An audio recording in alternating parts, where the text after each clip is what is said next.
Macron en 2014. Il a organisé le rachat d'Alstom Energy par General Electric, faisant passer sous pavillon américain notre souveraineté énergétique et nos intérêts industriels.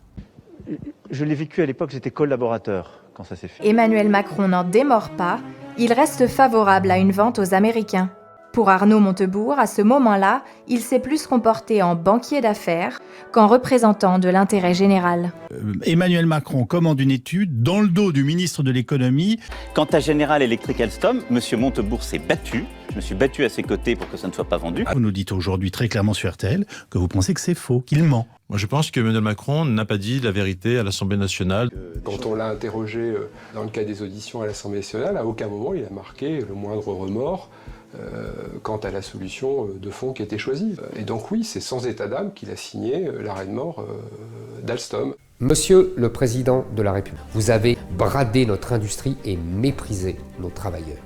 Je souhaite à la France d'en finir démocratiquement avec votre quinquennat. C'est un exercice démocratique nouveau, où finalement on ne débat pas avec ces espèces de cutéreux que sont les autres candidats. On débat avec ses interlocuteurs de choix. Pas de débat avec ses concurrents, pas d'interview. Après 2 heures d'échange très policés, mieux vaut éviter les journalistes. Les questions aussi. Même l'émission d'hier, dans laquelle Emmanuel Macron a dicté ses conditions pour participer à cette émission, c'est lui qui a voulu qu'il n'y ait pas de confrontation. Cela dit, c'est vrai que c'est tout à fait étonnant, cette position de Marine Le Pen, de refuser à son tour des débats. Elle pourrait quand même débattre avec Éric Zemmour, et elle se met elle aussi sur un piédestal, et qu'il débatte tout de suite, et Marine Le Pen n'en fasse autant. Je trouve que c'est insultant pour ce que nous sommes, nous. Moi, je demande aux téléspectateurs de se poser les questions suivantes. Qui est le plus sincère et le plus courageux de cette campagne? Qui n'est pas un politicien comme les autres? De tout ce que j'ai entendu ce soir m'a plutôt conforté dans ma décision d'être candidat. J'ai entendu les uns et les autres.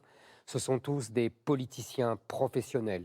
Ils vous ont trop promis, trop menti, trop trahi. Moi, je ne vous trahirai pas.